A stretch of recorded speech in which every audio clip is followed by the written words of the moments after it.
नमस्कार सभी को। मैं अलका हूँ और मैं लॉ ऑफ अट्रैक्शन के बारे में बात करूँगी आपसे। तो आज सबसे पावरफुल चीज़ के बारे में बात करेंगे हम। देखो, अगर आप अपनी लाइफ में सब कुछ चाहते हो, अच्छी सेहत, अच्छे रिलेशंस, पैसा, मान सम्मान, इज़्ज़त, सब कुछ चाहते हो ना, तो आज से ही एक चीज़ करनी शुरू कर दो। और वो क्या है? ग्रैटिट्यूड। ग्रैटिट्यूड क्या है? थैंकफुल होना, शुक्रिया करना उस परमात्मा का जिसने हमें इतना कुछ दिया है। ग्रैटिट्यूड का मतलब ये है कि जो चीज़ हमारे पास है ना, उसके लिए हमें उस परमात्मा का शुक्रिया करना है। परमात्मा कह दो, गॉड कह दो, यूनिवर्स कह दो, जो आपको सही लगे, जिससे आप अच्छे से कनेक्ट हो पा रहे हो, तो उसको धन्यवाद कहना है, थैंक यू कहना है, जो चीज़ हमारे पास है। क्योंकि ग्रैटिट्यूड इतना पावरफुल है ना कि आपकी लाइफ बदल जाएगी। जिस दिन से आप ये करना शुरू कर दोगे ना, आपकी लाइफ बदल जाएगी। मैंने खुद देखा है इस चीज़ को, क्योंकि जब से मैंने ग्रैटिट्यूड को अपनाया ना, मेरी लाइफ बिल्कुल 360 डिग्री चेंज हो गई है। और क्योंकि लॉ ऑफ ग्रैटिट्यूड क्या है? लॉ ऑफ ग्रैटिट्यूड ये है कि जिस चीज़ के लिए आप थैंकफुल होगे ना, वही चीज़ आपके पास ज़्यादा मात्रा में आनी शुरू हो जाएगी। तो यही लॉ ऑफ ग्रैटिट्यूड है कि आप जिस चीज़ के लिए थैंक यू करोगे, वही आपकी जीवन में बढ़नी शुरू हो जाएगी वो चीज़ें। और थैंक यू कैसे होना है? मतलब जैसे हमारे पास जो भी चीज़ है, एक छोटा सा पेन से लेकर बड़ी गाड़ी तक, जो भी चीज़ है उसके लिए थैंक यू करना है। जैसे अभी अगर हमारे पास घर है तो उसके लिए थैंक यू, कि थैंक यू मुझे इतना अच्छा घर देने के लिए, ठीक है ना। और कई सोचेंगे कि हमारे पास तो घर नहीं है, अरे रेंट पे रहते होंगे, तो उसके लिए थैंक यू। घर तो है ना, क्योंकि कई लोग ऐसे हैं जिनके पास घर भी नहीं है। पर लेकिन क्या होता है, हम लोग के पास जो चीज़ है ना, हम उसके लिए कभी थैंक यू नहीं होते, कभी भगवान को उसके लिए शुक्रिया नहीं करते। और जो चीज़ नहीं होती ना, उसके लिए हमेशा कंप्लेंट्स करते रहते हैं। और जहाँ हम अपनी एनर्जी देते हैं ना, वही चीज़ हमारे साथ बढ़नी शुरू हो जाती है। अगर आपका ध्यान प्रॉब्लम्स पे है और सोल्यूशन पे नहीं है, तो आप क्या कर रहे हैं? आप अपनी एनर्जी उन प्रॉब्लम्स को दे रहे हो। मान लो आपके कोई बीमारी आ गई, ठीक है, तो आप उस बीमारी के बारे में सोचे जा रहे हो, सोचे जा रहे हो, फोकस आपका उस बीमारी पे है, तो आप एनर्जी उस बीमारी को दे रहे हो, तो आपकी बीमारी बढ़ती रहेगी। तो इसीलिए ना, हमें उस चीज़ के लिए शुक्रिया होना है जो हमारे पास है। फिर देखना आपकी लाइफ मैजिकल हो जाएगी। और हमें इसको करना कैसे? जैसे जैसे मैं करती हूँ, मैं वैसे आपको बता रही हूँ। क्योंकि देखो, भगवान ने हमें बहुत चीज़ें दी हैं, बहुत चीज़ें थैंक यू करने के लिए दी हैं। अब मैं एक चीज़ बल्कि कई बार सोचती भी हूँ, अभी देखो ऑक्सीजन भगवान ने हमें कितनी दी है। कई लोग कहेंगे कि भाई हमारे पास ना तो घर है, ना गाड़ी है, ना कुछ है। अरे परमात्मा ने ये शरीर दिया ना इतना सुंदर, इसमें हाथ पैर हमारे सलामत है, हाथ स्ट्रॉन्ग, पैर ताकतवर, आंखें सही देख पा रही हैं, कान सही सुन पा रहे हैं। अब इमेजिन करो जिनकी आंखें ना हो, नहीं है किसी की, इमेजिन करो जरा कि कैसे होएगी ज़िंदगी उनकी। हम सोच भी नहीं सकते। और अगर हम सोचें ना, अपने लिए सोचो ऐसा, तो हम सोच भी नहीं पाएंगे। तो शुक्रिया करो उस परमात्मा की, मुझे आंखें देने के लिए इतनी सुंदर, कि जो सब कुछ देख पा रही है, उन कानों के लिए जो सब कुछ सुन पा रही है अच्छे से, इन हाथों के लिए, पैरों के लिए, तो हर चीज़ के लिए, छोटी से छोटी एक सुई तक का भी शुक्रिया करो। एक सुई होती है ना, उस तक का भी शुक्रिया करती हूँ मैं तो। और हमें करना कैसे है? जैसे हम सुबह उठे, किसी टाइम भी, वैसे तो सुबह करो तो बहुत ही अच्छा रहता है, उससे फिर सारा दिन वाइब्रेशंस हाई रहती है। पर अगर नहीं कर पाओ तो पूरे दिन में किसी टाइम भी कर लो।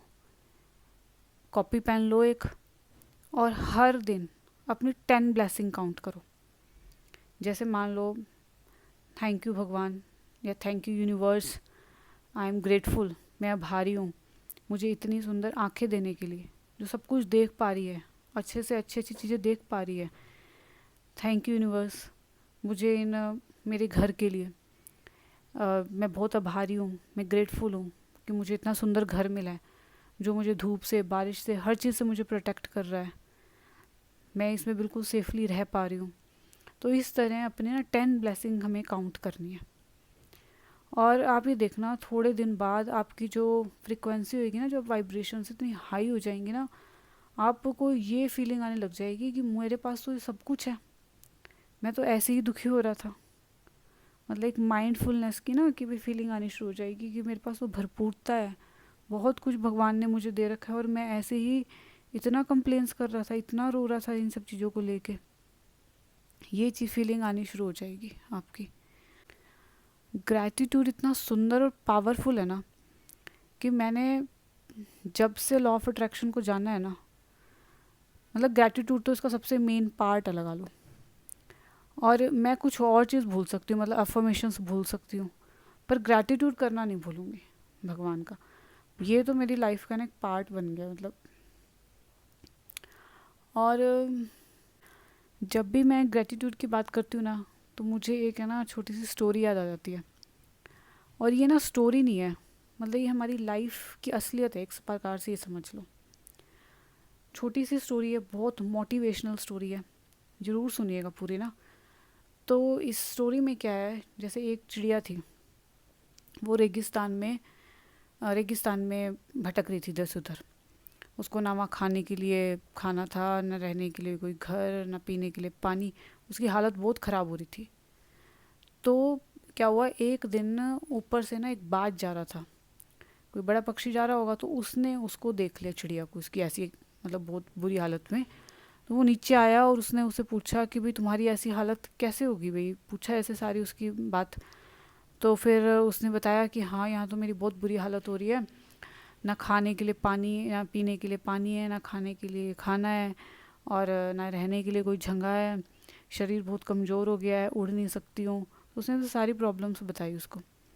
तो बाज कहता है कि मैं ना अभी एक संत महात्मा के पास जा रहा हूँ अपने लिए पूछने के लिए, तो मैं उनसे ना तुम्हारे लिए भी पूछ लूँगा। तो चिड़िया कहती है हाँ चलो, मेरे लिए भी पूछ लेना। तो वो गया संत के पास। तो संत से पूछा उसने कि ऐसे ऐसे वो चिड़िया है, उसकी बहुत बुरी हालत हो रही है। तो संत ने जैसे थोड़ा सा अपना दिव्य दृष्टि से देखा उसको, और कहा कि भाई इसकी तो ना आगे 7 साल तक ऐसी ही हालत रहेगी, इसने बहुत गंदे कर्म किए हुए हैं, तो इसकी आगे 7 साल तक ही ऐसी दुखी रहेगी। तो बाज ने पूछा कि भाई इसका कोई उपाय भी है? तो उन्होंने महात्मा ने कहा हाँ, एक उपाय तो है। उन्होंने बोला क्या? कहते अगर वो जिस सिचुएशन में, जिस मुश्किल में है, उस घड़ी में भी अगर परमात्मा का शुक्रिया करती है ना, तो हो सकता है उसके दिन बदल जाएं। तो उसने कहा अच्छा ठीक है, मैं जाके ये बात चिड़िया को बता दूंगा। तो वो गया बाज और उसने चिड़िया को बता दिया कि संत ने जो जो कहा था। तो चिड़िया ने सोचा कि चलो मैं ये करके भी देख लेती हूँ, इतना दुखी हो रही हूँ मैं। तो चिड़िया ने हर चीज़ में परमात्मा का शुक्रिया करना शुरू कर दिया। पानी नहीं मिल रहा है, फिर भी शुक्रिया कि चलो जीवन तो है मेरा, जीवन के लिए शुक्रिया। एक दिन बहुत कहीं बैठी होगी, नीचे आके गिर गई, शरीर में ताकत नहीं थी। फिर भी परमात्मा का शुक्रिया किया, क्योंकि कहा कि भाई चलो कम से कम ज़्यादा चोट नहीं लगी मुझे, थोड़ी चोट में ही थोड़ी चोट लगी है, तो उसके लिए परमात्मा का शुक्रिया। तो कैसी भी सिचुएशन आती, उसने सिर्फ परमात्मा का शुक्रिया ही किया। फिर क्या हुआ, थोड़े दिन बाद बाज एक बहुत बड़े जंगल से गुजर रहा था ऊपर से। तो उसने उसी चिड़िया को उस जंगल में देखा। उसने देखा चिड़िया के पास तो खूब पानी, पीने के लिए पानी है, रहने के लिए अच्छा घर है, खाने के लिए अच्छा खाना। कहते चिड़िया तो बहुत खुश। उसे नीचे आया, उस चिड़िया से पूछा कि चिड़िया तेरी थोड़े टाइम पहले तो बहुत बुरी हालत थी और अब तो बड़े मौज में है। तो उसने कहा हाँ, बस तुमने जो बोला था ना मैंने शुक्रिया करना, मैंने तो वही किया और आज मुझे सब कुछ मिल रहा है। कहते अच्छा। फिर वो बाज ना फिर से उस संत के पास गया। फिर उस महात्मा से पूछा कि भाई आपने तो कहा था कि उसको 7 साल तक उसको तो दिक्कत होएगी, पर ये तो अभी 15 दिन हुए हैं, 15-20 दिन हुए, और ये तो खूब मज़े में है चिड़िया तो। वो कहते हैं हाँ, उसने ना हर समय हर घड़ी है ना उस परमात्मा का शुक्रिया किया, उसकी मुश्किल में भी उसने परमात्मा का शुक्रिया किया। तो परमात्मा ने उसके 7 सालों की सज़ा 7 दिन में ही काट दी। तो देखो शुक्रिया में इतनी पावर है। ये चिड़िया की नहीं, ये हमारी भी कहानी है। अगर हम शुक्रिया करना शुरू कर देना आज से ही, तो हमारा जीवन आज से ही बदलना शुरू हो जाएगा। एक बार करके देखो, इतना पावरफुल है ना शुक्रिया वर्ड, मैजिकल वर्ड है। तो अच्छा जी, thank you for watching, thank you.